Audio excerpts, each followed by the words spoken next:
What's going on, everyone? Hootmoney here with another video for you guys today. We're going to be talking about Bbig stock and what we can expect from this stock going forward. So first and foremost, this is the 2/18 expiration. This is the February monthly expiration. There's tons of open interest in call options and put options for this monthly expiration in Bbig. So there definitely should be some volatility this week.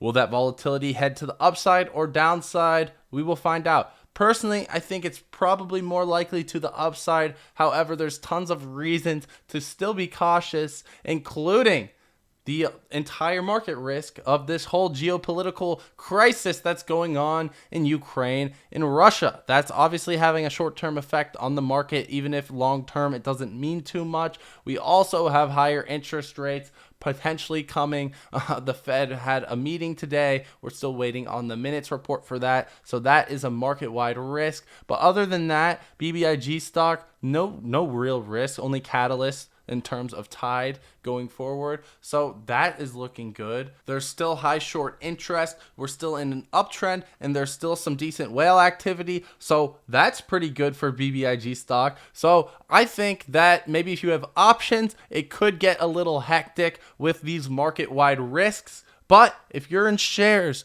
you are solid. You are solid and you'll be able to reap the benefits of the upside of Bbig, but not necessarily reap the same downside losses if you're trying to time the market. So I think this is a great time for shares in Bbig, but if you're playing options, again, it's going to get super risky, super speculative in that department. Anyways, drop a like on the video, subscribe to the channel if you are new, and make sure you join me for my daily live streams each and every single day. The market is open from 9:15 a.m. to 4 p.m. trading the entire day, hanging out with chat, having a good time. So make sure you guys are there for that. And if you can't make it, you can always join trade alerts using that first link in the description, where you get all of my buy and sells as well as market updates throughout the day.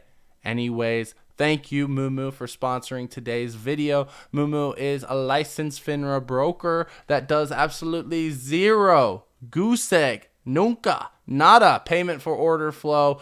And they have an amazing stock brokerage promotion. You can deposit $1 on their platform, get up to $7,000 in free stock, get an extra share of AMC if you deposit $100 on their platform. But honestly, just make an account, click that link, make an account, enter your information, connect your bank account, deposit $1. You get up to $7,000 in free stock. So it's worth checking out. The links below in the description or pinned comment section. But let's get right into it. So as always, we like to start with the macro perspective here for Bbig. There is a tiny bit of a risk, more macro, and as in macro, I mean a few weeks to months. I'm not thinking years. All right, I'm thinking few weeks to months. Macro perspective here is we're still oversold. It's obvious. There's still a bearish momentum wave, right? We did have this VWAP here pointing up, boom, right, in that upward direction last week. Now the VWAP is pointing back down. So if we do have a bearish week,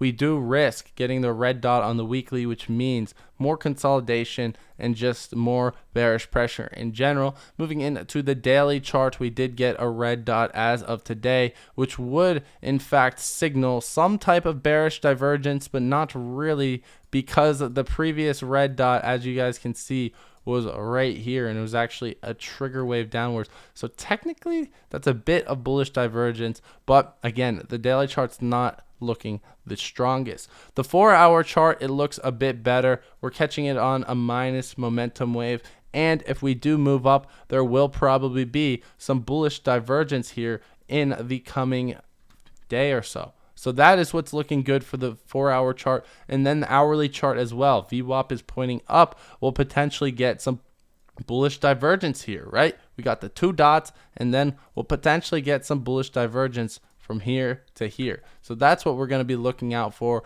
Also, we do have this longer term trend line drawn in pink on the chart, we bounced off of it this morning, meaning that the trend is likely still intact. We might retest it tomorrow, but overall, it does seem like a decent time to be buying because of the bullish divergence here, as you're seeing on the hourly, and the fact that it's a long-term trend line. If I were short on BBIG and I was just trying to go short on some of these swings, I'd probably want to close my short position around this point. Since it's such a strong trend line over the past month or so, it would make sense to close that short position. Obviously, if you're macro short on BBIG, you think it's going to like go under $2 eventually, you can hold that.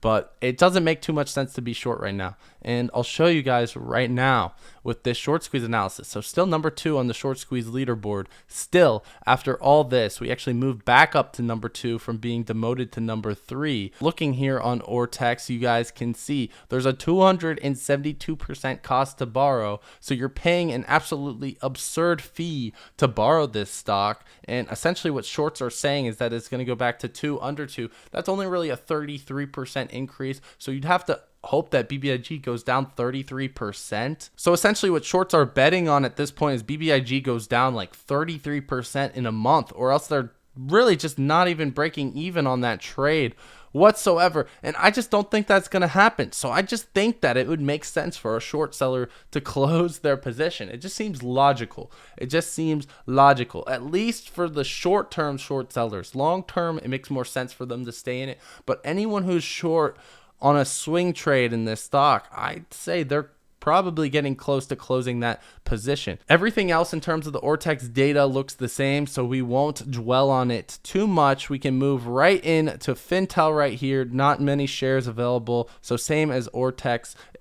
Cost to borrow went down slightly, but it's still very, very high. Short volume ratio still well above 40, so it's still in line with that. And then we don't have any new failure to delivers. I'm very interested to see what is the failure to delivers for that 121 week. So that January 21st expiration, where we saw this price action right here where it went up 173%. Moving into the options activity, it was a 100% bullish ask side flow today, so that is very good. They were targeting 218 and 318 for the whales. Again, I think it makes more sense to be bullish than bearish here. Now when you slap on the bid side, it does change up a little bit. There was some selling pressure. There was some weird action from the floor traders as well, so I do want to get rid of that, but we'll briefly turn up the charts. It has a 61% bearish flow from the selling of call options that we saw. Now there was this one buy to open $4.50 call option for 318 that was bought, and then it was immediately sold from this floor trader,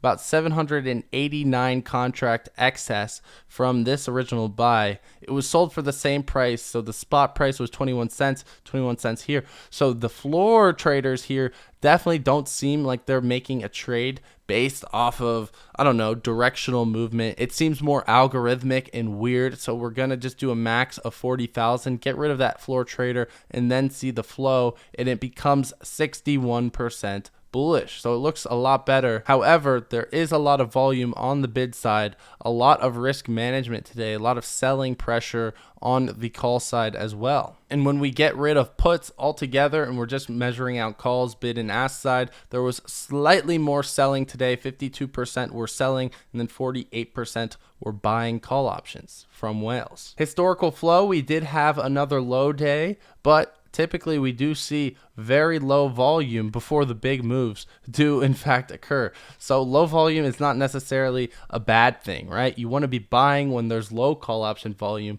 selling when there's plenty of exit liquidity for your call options and they're up a bunch. Right here is where you want to be selling, right? When most people are buying, you want to be selling because most people lose, all right? So that is plain and simple. I also want to take a look at the total open interest here. So you can see this other line, right? I'll get rid of the call volume. There's this line called total open interest. So before that January expiration right here, we did see a beef up in the open interest, only for it to sell off to new lows. So what this tells me is that a lot of people that were bag holding the stock in this region, they actually got out of it on this spike up, right? They used that as an opportunity to get out of some of their old call option contracts, maybe some leaps that they bought on the stock. They used it to get out because the open interest from before that rally is now a lot lower. It's about 20% lower after that rally.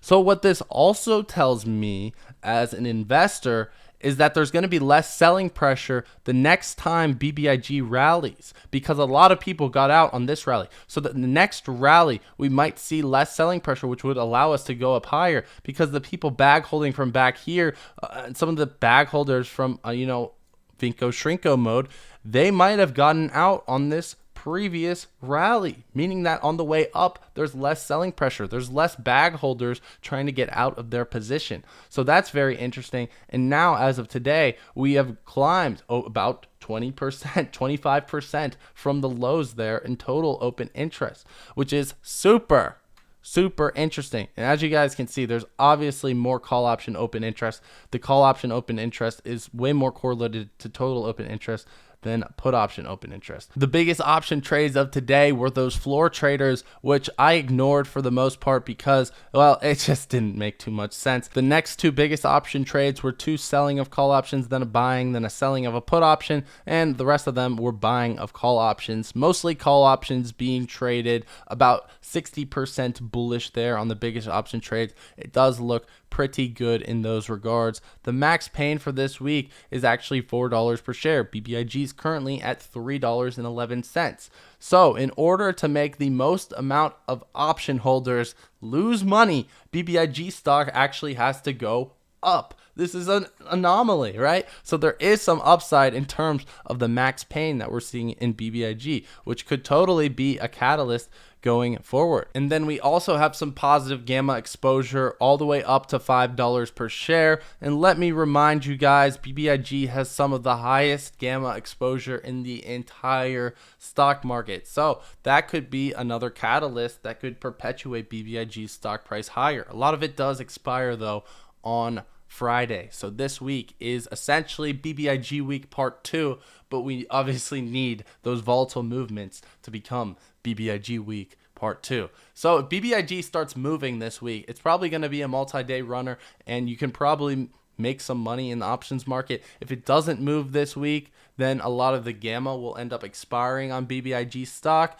and we likely won't be seeing the same volatile moves until April. So that is my game plan, right? We're going to be playing it this week. We're going to be looking for that first move. We're going to be looking for whale confirmation on unusual whales of that trade, and then we can potentially play on the momentum of that. But if this week expires, it goes flat, it goes slightly down. If it breaks that trend line, so that longer term trend line that we've been using over the past month or so, if it breaks that, then we can probably expect some short-term decline and more correlation to the overall stock market. And then we'll be focusing on that 414 expiration as the next date where we can get a nice big volatile gamma squeeze. But I don't really have too much more to say about BBIG, so drop a like on the video if you guys enjoyed, subscribe to the channel if you all are new, and join me each and every single day at 9:15 a.m. to 4 p.m. for my market open live streams, baby. Make sure you come say hi and chat.